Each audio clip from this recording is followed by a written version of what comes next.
Because kuyavela lapha kuma analytics ukuthi hey labantu ababukela YouTube channel yakho bang 800,000 mina nje abantu bang 800,000 my subscribers are at this point nashootha lo kang 317.3k and money but at the same time mancane no go embrace the digital era. I mean, I never thought uthi ngaba time of Eswatini for a podcast. Okay. It means you guys are evolving. Nifika njani enzaweni situation where bushfire the biggest platform you get the podcasting section. It has never been done in the country. Ngiyababulala ku TikTok, ngibulala ku Instagram, ngibulala ku Facebook, ngibulala ku YouTube. Kude le ngimatiko mina ngingibanele le ngimatiko lenombolo le nginato mina. Lo dominance on all social media platforms.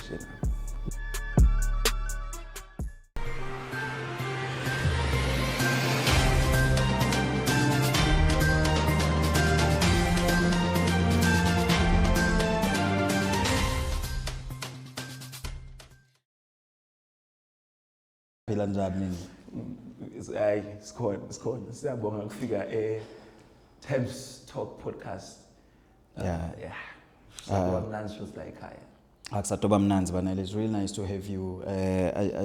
I hope we'll both win in this case since you are also in podcast. Maybe you can just start by telling us what inspired your start and how did you choose the theme of your podcast?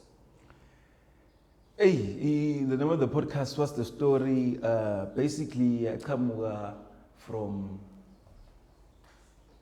lenzaba yokuthi yabona nasikhula in our neighborhood sikhule emakhaya kunetitori tebantu lesingadadi uva kuthiwa malume wakho zibani ekayati ibhola bani wani lenzaweni bekawathi ihlabela bani ekashaya ikarati but now sesiva thina siyacocela but nasibuka lempilo yalabantu we are not at close proximity nabo asikhona ukuvale site labo maybe la sebashonile abanye sebadzala sathi thina sizabe saba ngofika umuntu uthi akakucocele nje so ngicabanga ngabani ukuthi let's know man labantu basaphila basekhona base around angibe ne platform ukuthi le story bede basikhulume singeva imva bethi so that bananathi nasesihambile la mhlabeni let is documented ukuthi mco wathi ngelilanga lelikuthi vele yakhulunywa nguyeleni ukuthi sali history yakhe ukhulunyelwa thiwa banele beka abantu abami bayova ngathi banele beka kanjani the era lesiphila kiyo lento sesine voice ukuthi sithi khulumele thini ukuthi sikhulume istory tethu esiphethe ukuthi sifila njani and our current moments and my feelings besicabanga ngekhathi leta yabo so basically mina ngimuntu osanza ukuba nema conversations nebantu so yasuka lapho ukuthi I'd have conversations with my grandparents ukuthi gogo nakhanini lana nafika nini nahlangana kanjani namkhulu yabo then I was like but my kids ngingathanda bative info leti so ngacala lapho le journey ngithanda nje documenta info then it led to the podcast but automatically now ubuka YouTube channel yami bengidocumenta even impilo yami true so yeah I guess iqhamuka lapho. Yeah, so with that vision now uqalako nje njengoba usho sibofuna kunika abantu platform ukuthi to tell their stories nayiqalako with this vision who are some of the people lebakusupportile nje and bakusite kanjani kufika la ufike khona nyalo banene nangicala kube bantu lebengibaboleka kibo mostly equipment but of course ekhaya they've been supportive but I understand into le ndaba because kuthi umuntu ongamkhomba uthi ngifuna kwenye into lenjenga nangicala yabo at least nyalo ungakhomba ukukhombe bo MacG maybe ukhombe bo Gosluke ema YouTuber but nakhona umntalo wakho akayathi into leyo seba understand labanye but nangicala ngeYouTube content ngiyicala some time ago I don't remember kahle I've been a person who was documented info ngibuleka incingo abantu and all of that. But I support ekhaya bebang support ngifuna ucambe bang even though they didn't understand but in terms of money in terms of equipment abebangangeni you had to make your own way bona bazathi support lento yendawo ngemlomo but good they have nothing to contribute kuthi bathi okay ufuna nyalo miss because nale mali kude. So when abo baphusha in like maybe some form of a proposal ukona lama parents batshele exact na yeah baphusha because it's not like ngibe ekhaya rich labangayi afford le for i-camera inye ngimali.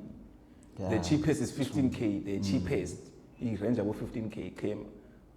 And njengoba ngithi just lendva bayadi labantu ukuthengela i-camera nje ukuthi ngone if maybe uthi uyashooter you see shooter at least bayakwazi bakhaze bekhona for some part uthona ufuna documents impilo i-podcast yabo kwana yasekhaya senethinking alidzinga wena lo 15,000 now you don't even have to ask uyasibona simo uyaphela uyakhona kufunza simo enza lokhulekile mina ngikhulisa ingogo wami namkhulu wami most of the time. Okay, yabona so ngikuthi amcela be camera labantu abasana. The only thing labasifundisayo na ukuthi nje you believe in yourself, usathi story sakho and chase your dreams, and bona bebakubheka kulo if you say you want to play soccer sharp but they can't afford to buy you makoko but the support you can feel it, and noma ngabe ushayile igole you know ukuthi noxoxela mkhulu utawujabula ngahle kuhlatshwa ngisho ngikukhunyana.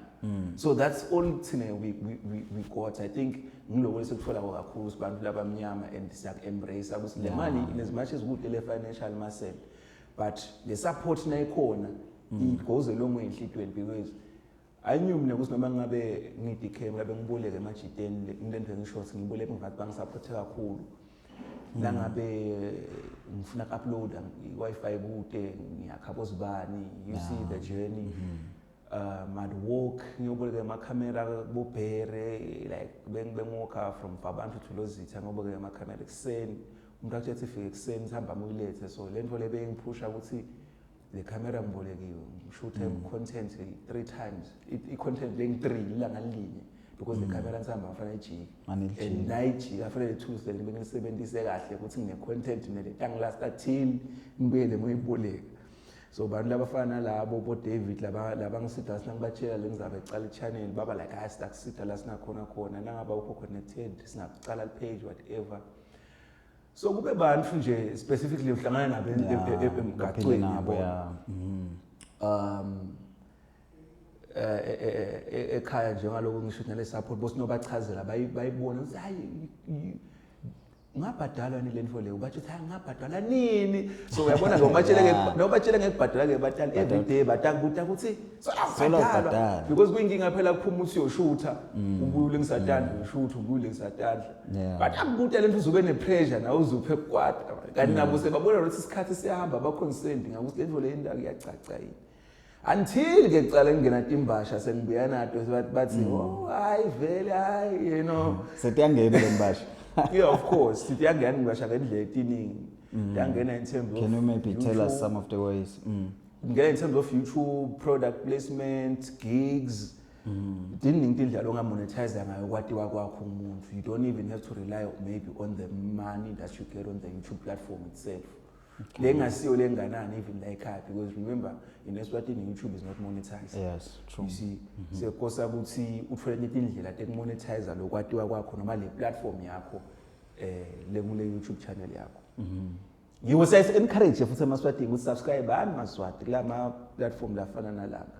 Eish abasubscribe. Ningabukeli ukuthi bese subscribe engage njalo ukusubscribe nje share it goes a long way yabona. Because kuyavela lapha kuma analytics ukuthi hey labantu lababukela YouTube channel yakho bang 800,000 mina nje abantu bang 800,000 my subscribers are at this point nashootha lo kang 17.3k and maningi but at the same time mancane nokuba kusinangabe abantu labang 800k bayibukele le video le channel yakho but kulabo labang 800 and something k abachoose subscribe abang 17,000. So kini lama podcasters in terms of acquiring of getting access kule equipment banele because I'm sure ukuthi khona abantu lebakhona even emajita la sekhaya lamancane la kubuka they look up to you, they want to do the same thing. Yini nje wena lobona ngazuthi maybe kungendeka maybe our government can assist, maybe the relevant ministries can assist ukuthi kube nale sibe connect access this equipment for this kind of things. We embrace the digital era. I mean, I never thought uthi ngaba times of Eswatini for a podcast. Okay. It means you guys are evolving. Ngiyabona ukuthi iphepha lodwa to get the word across is not enough. Yes, it's working, but asibuke also into the digital world because yonke into iya digital Yeah. noma ungazama kwani avoid lokho there's nothing you can do. Yonke info iba digital nyalo kunabo AI nyalo. Yeah. Uyabo so embrace lokho kucala ukuthi live lesibambisa ukuthi embrace nje ukuthi don't try to fight.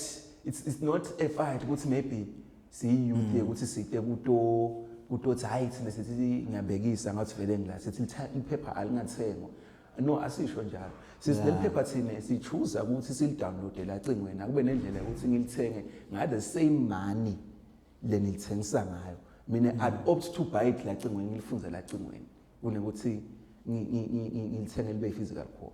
With that being said, angisho ukuthi angilifuni lephepha. Uyabo even ngizama ngisho. Yeah, true. But ngithi ku embrace lokuthi asafani ngeke umforce info le hard copy kimi. Angiyadi mina I can't relate le info le. Uyabo.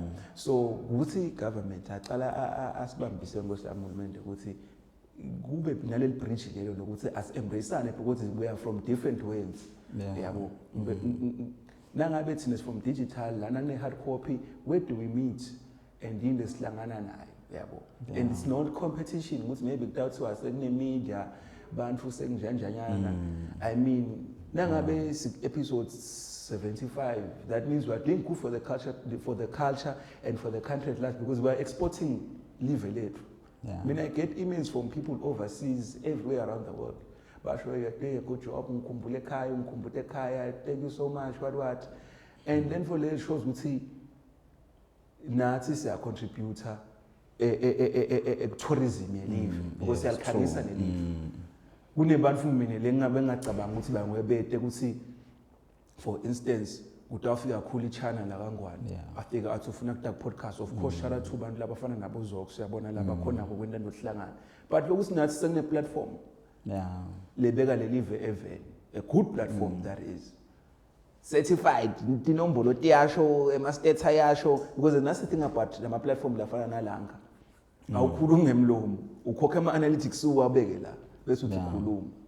So right now do you think when you are getting the support you think maybe you deserve from the people of Eswatini other than from those I won't even lie I think I'm getting support I mean nawucabanga ngabo ngiba sometimes bese sifuna ukutifakela too much pressure base ngayi understand bantu la kaNgwane internet base ngayi understand the social media base ngayi understand nale power yayo nathi we are learning as we go nami ngifundza ngeke ngize ngithi ngoba ngibheke YouTube kaNgwane sengathi konke yabo this thing evolves njengoba ukuthi sine AI nyalo couple of years ago AI besingakhuluma ngayo exactly so we embrace nje ukuthi siphila digital era then sifune kufunza nje ukuthi lento siyisebenzisa njani to our advantage njengoba ngisho ngithi ukuthi bengibanele watiwe ukuthi une podcast ukosa ukuthi wathi ukuthi there's a lot that go beyond that akusiyo ukuthi nje ufika uhlala ukhume necamera ucethe uyolala kosa sinyalo wathi ukuthi as a brand ngingibanele ngiphatha njani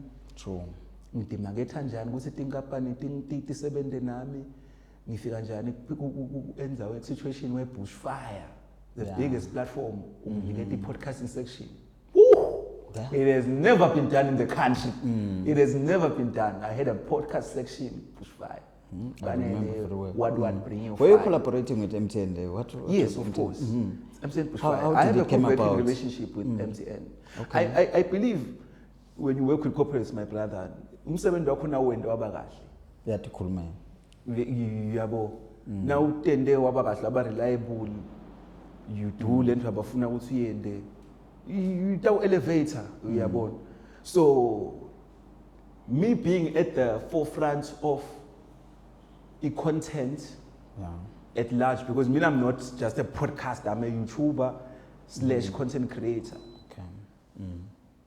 ngiyababulala ku TikTok ngibulala ku Instagram ngibulala ku Facebook ngibulala ku YouTube kudumo lengimadiko mina ngingibanele lengimadiko lenethi nombolo lenginato mina lo dominance on all social media platforms yena ngubexela hayi ukuthi ngiyaqoma ngiyakubekisa ukuthi mina le ndlela ngipassionate ngayo with the content thing on TikTok now over 70,000 Instagram over 17,000, on Facebook over 30,000, on what's this thing? On YouTube over 17,000 subscribers.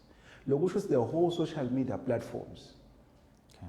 Uyakhona kwajagulisha kusinayithi ngapani. Mina ngifuna info le short. Uthi nje umakethele info le short ene real format uyakhona ukuthi ufake le info le ku Instagram, ngiyabeka ku TikTok, ngiyabeka ku Facebook, uthi hayi YouTube ake ngimfake. Then if ufuna i-ad maybe ngiyabekisa i-ad lefana nokuthi 30 seconds ime kanjani. Okay. We recently did something with Oracle. Uyakhona uyifaka podcast yabo. Yeah. So it's understanding the digital world ukuthi ungibani ufuna kwendana nabo product placement ukuthi kutakusebenzela kanjani yabona. But basically the support, going back to your question, ikhona. We are just taking it one day at a time. Sisayifunza wana nazi lento. Nalabantu basa lomunye umuntu uya criticize enfeni langayadi kwana naye. Avanga ukuthi nje ya ngiyabekisa le podcast leni mnanzi but nangashintsha mco lo host. Ushintshelana imco ngoba noma ngabe akekho good yini singazami kummodify ukuthi abe kule ndlela letaba right ngoba le ndlela kwana nawe awe asiyathi sonke sisafika kiyo le. So the support ikhona inombolo ma-stats ayakhomba ukuthi amaswati ayabukela and they share konke lo lese kubonga kakhulu. I like the statement sekukhulumisa attitude banele especially kulama creators ethu lesinawo ngoma hey deyabuya la ndzaweni.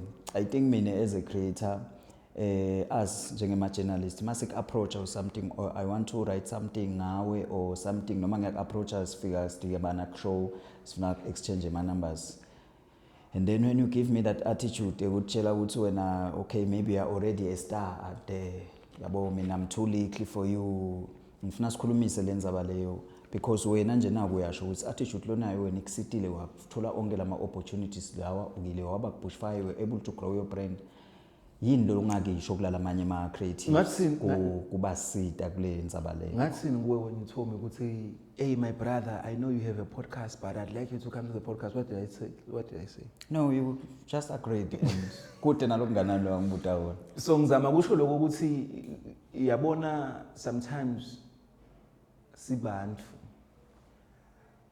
and sometimes sima creatives siba delusional. Yeah. Over ngazi ukuthi nangabe una 100k followers so ngulungulwana. You see what I mean? I see. 100k followers but imali ikude siyathi sonke asiye ngani phela sikangwane la. Sikangwane. Imali.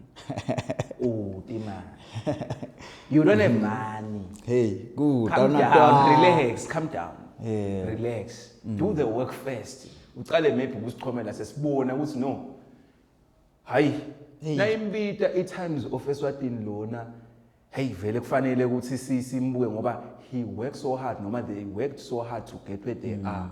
Ngisho nesikhathi sabo sesivele. Ngoba umuntu akuchomela wona ngumcongo ngathi kahle ukuthi uhlele ekhaya kwendlutho. Angendlutho mina.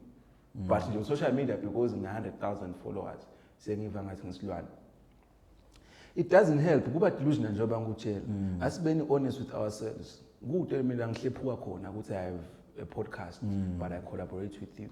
True. I mean the whole podcast the whole YouTube channel is there is where it is because of collaboration. I mean I move with emotion. Let's see I work with who wants to work with me. It even makes the job easier. Yeah. I mean I wanna even guess to come to my podcast. I-guest lengincenga kwa awufuni. It doesn't matter ukuthi ungubani. Mina I'll put in ngubeke in value ukuthi okay I'd like you to come sitshele ukuthi ufuna ini. That's another thing. Mina not that podcast I ask ukuthi ufunani ngunike lo lokufunayo exactly lo lokufunayo. Yeah. Yabo. If you say you want petrol, if you say you want food, if you say you want what I buy for you and give you. So make sure that you're okay. But if I'm gonna come go to the podcast, hi, my brother, me, what am I gonna benefit? Hey, just feeling lenzabale. No, my brother, it's fine. That's all right to Taubuya. But it's not yet time. And I don't and it's not even there's no bad blood. Angengikwathi ukuthi bengifuna ku-interviewer yabo because lesikhathi ngiyakho ukuthi siyachubeka and mina I'm good at what I'm doing with or without you bengivele into ngiyenda ngivele ngiyenda lento ya matter of fact le podcast betawusita wena kwendlula mina because think about it mina ndakulanza ekhaya ngikubeka ekhaya noma ngikunikete petrol phinze na ufika lana ngikubita uthi ufunani noma ufuna ngikubhadale phinze ngikubhadale for what ngiyakubekisela for what that's what I do for other guests for most of the guests actually okay you see if you're looking at it ngelinto ukuthi ngosita abanele ungisita kuphi mina ngoba nje bangisho even the money that I'm getting from YouTube is not enough of which I think I was the first one in the country to get monetized or maybe one of the few people to get monetized on YouTube. Okay. So we know the system guys. The content is in a sayati. We just need to get the sifakwe spaces. Ngiyajabula nje lezi young people. Kufakwe ama spaces ukuthi nangabe umuntu strength akhe strengths akho nema weaknesses akho yawathi. I content isiyati yanishaya kakhulu net ngapani lenikhulu. Sinikeni lemisebenzi simele nje la social media. Sinishimene nje le tincingo 10 whatever nalama page abo konke lama page yes lokuthi every time na upload akuyaboost akuyaboost it messes up even the nale algorithm thina lesiyadiwa nale algorithm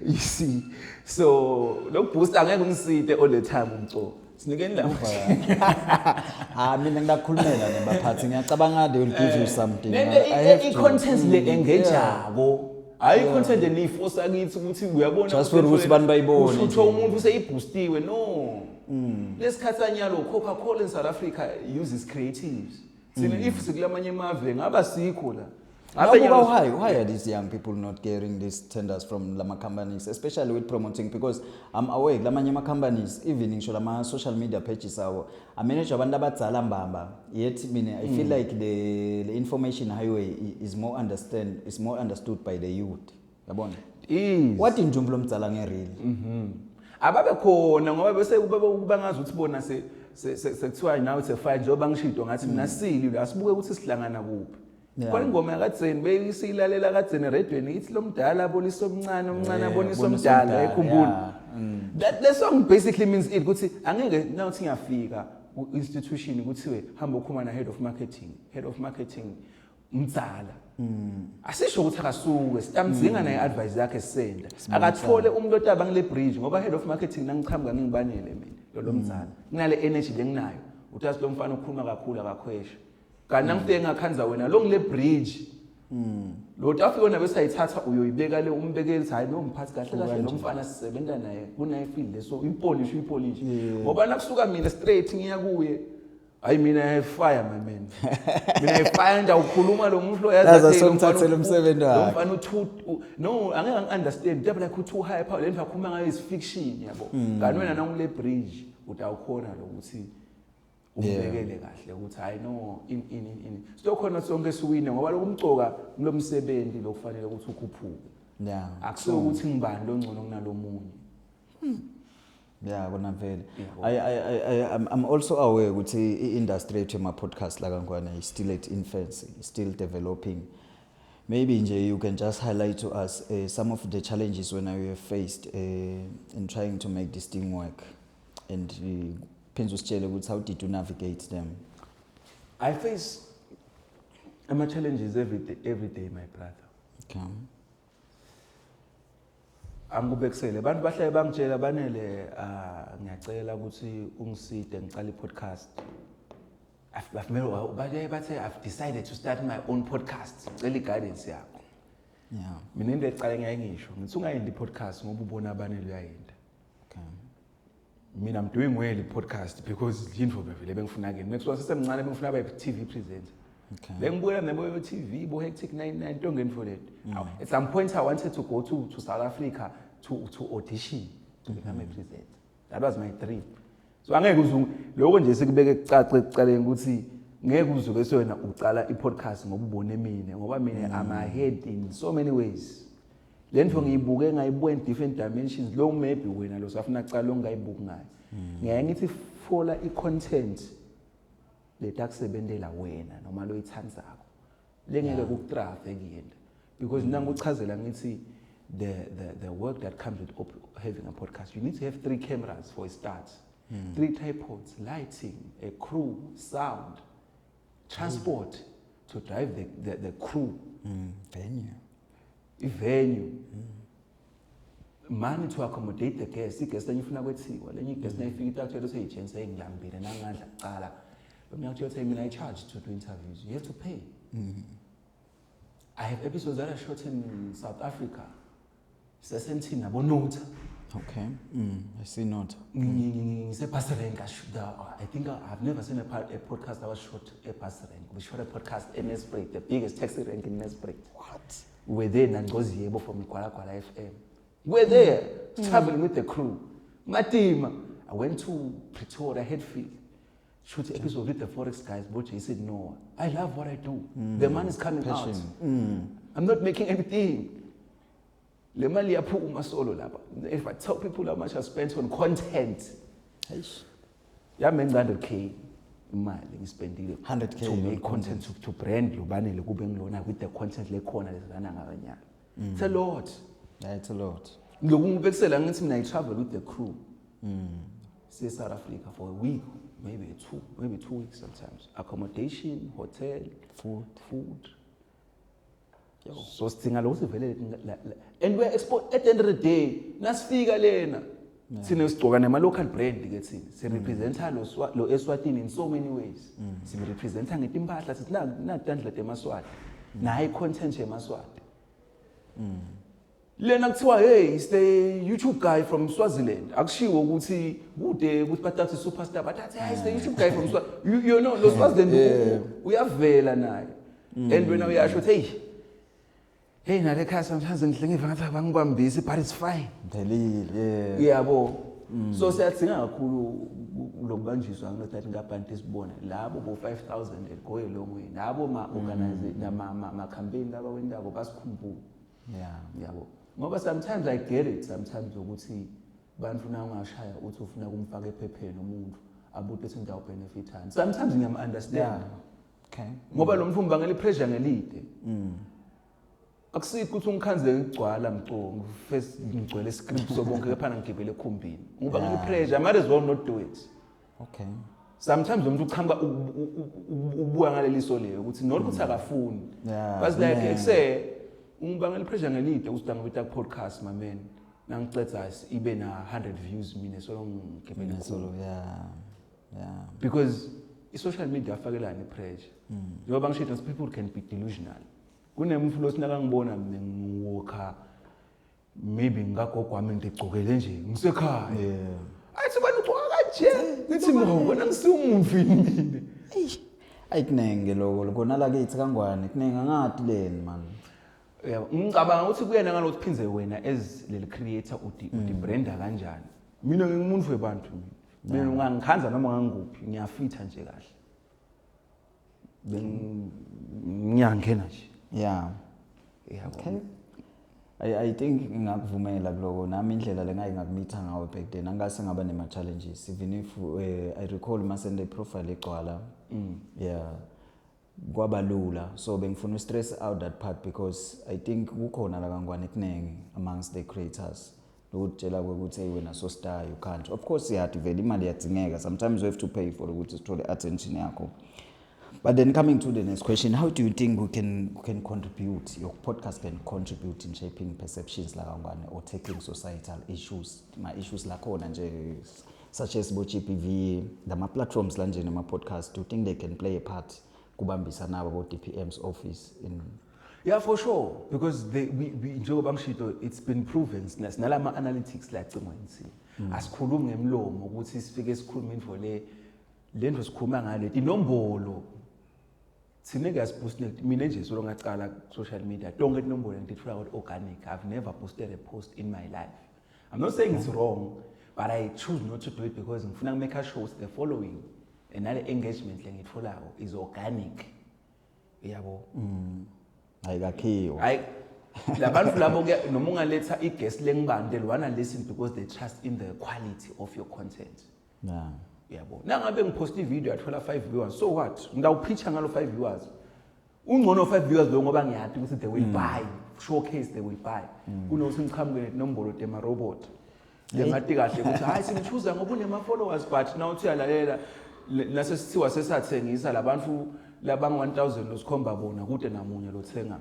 Kanti nangichambe ngapicture with the organic number that I have. I know for sure ukuthi nangithi mina guys ngina 800,000 people.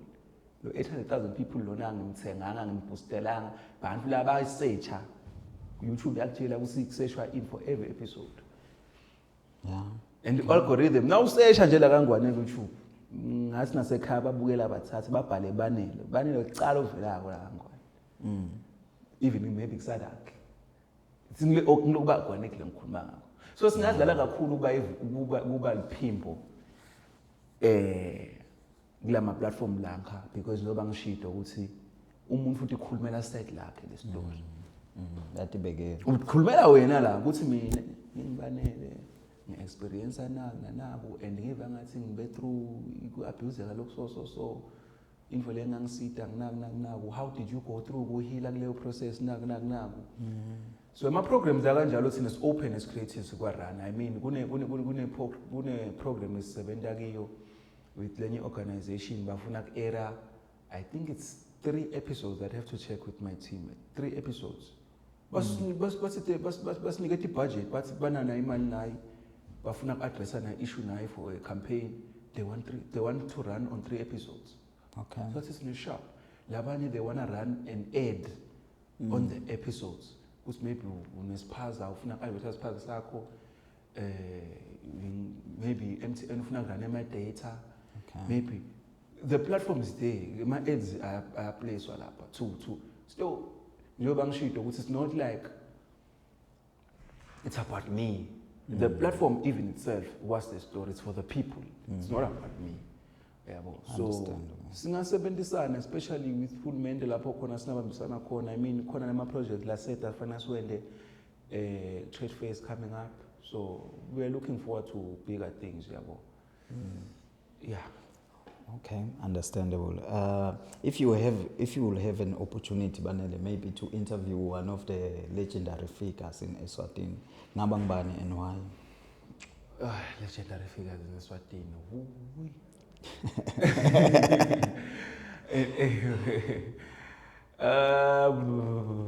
Who would it be? Legendary figures. Dennis Yuki Masina, Benai, Bana George Lebese. Okay. Bengakhula ngimthanza. Ibola bengimthanza so Yuki netho again into bengisho. Yuki nabo TT naye Tony Tabet. Bantu lesikhulu esibabuka abadlala bo-Orlando Pirates but kuthi bafike njani lapha no one have you ever heard their story no and nyalo seba-retire bweni God forbid umfu uyashona asikalive aside lakhe uyova wona soxoxa ngipepo modise sothi afike eJozi athi hey Swaziland besidlala nayo from Swaziland ngithi ngiyamati that's the only thing I'll say but nakade ositshela lo muntu through the story sakhe usunyuka kanjani isawukhona kuva side lawo so kungaba bantu labafana kanje labafana nalabo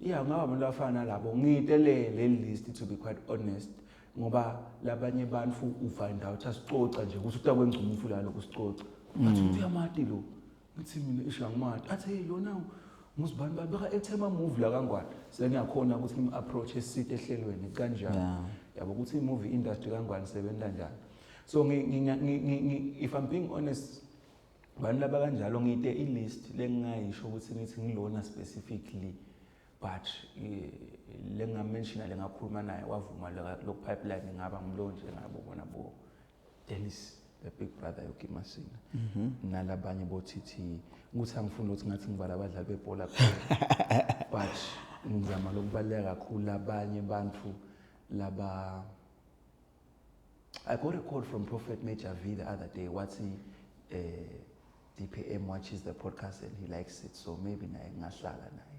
Oh, wow. Okay. I got a call from him, Prophet Lomkhulu Major V. Yeah, DPM watches your podcast.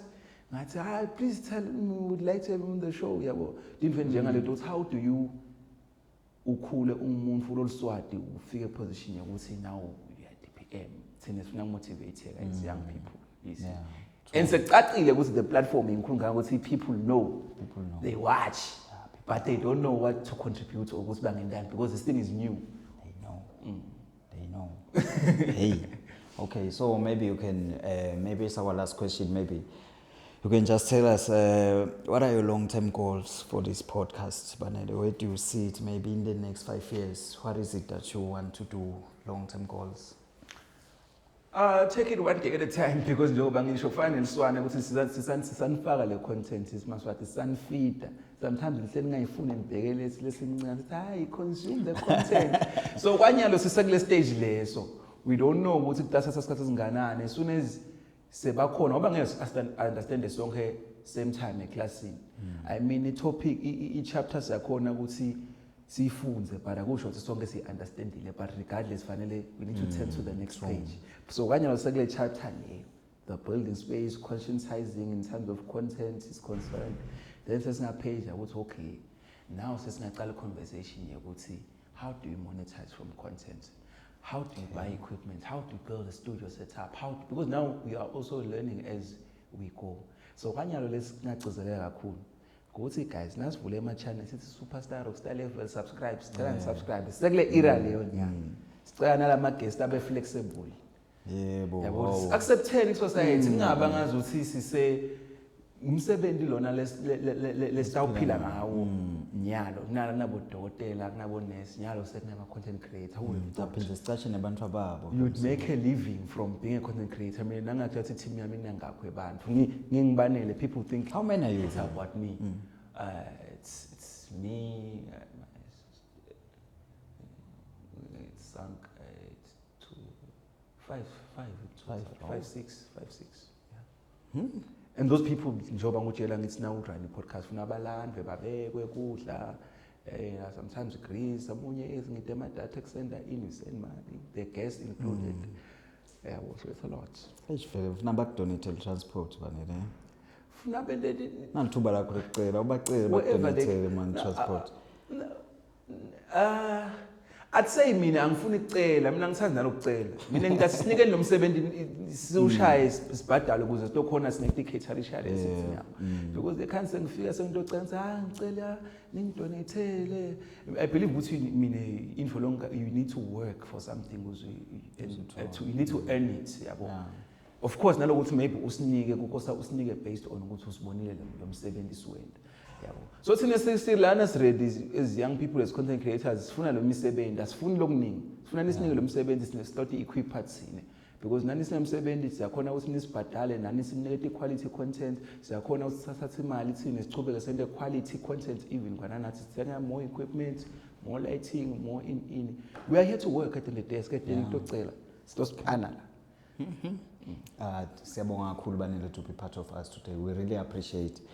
Ngiyaphinza ngase mina ngaba nebukhuni kusebenza nawe and I hope ama creatives ethu ayafunza kuloko because nathi kwenda umsebenzi wethu ube lula ngisho nawe Sofia lenye la ngithi yathi imcose kunjena nami ngidawutatatela nyakade yabo but we really appreciate Banele and siyacela uvalelise ama viewers ethu what can you say as words of wisdom, you know, saying bye bye. Words of wisdom.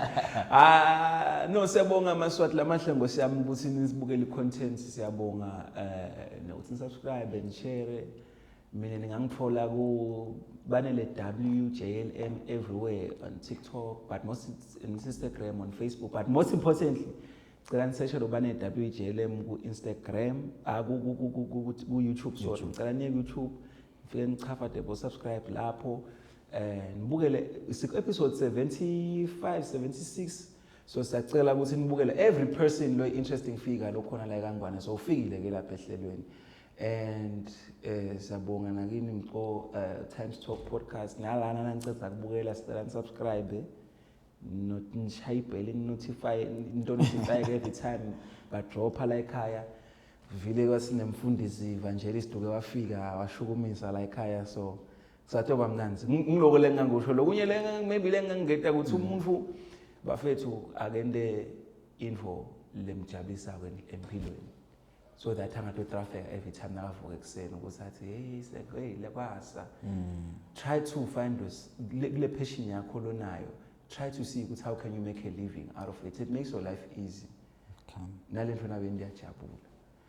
I hope babhala phasi banene because asifuni iphinde sibe siyikhulume le ndaba lena la. Aseshintsha. We'll make sure of that. Sure.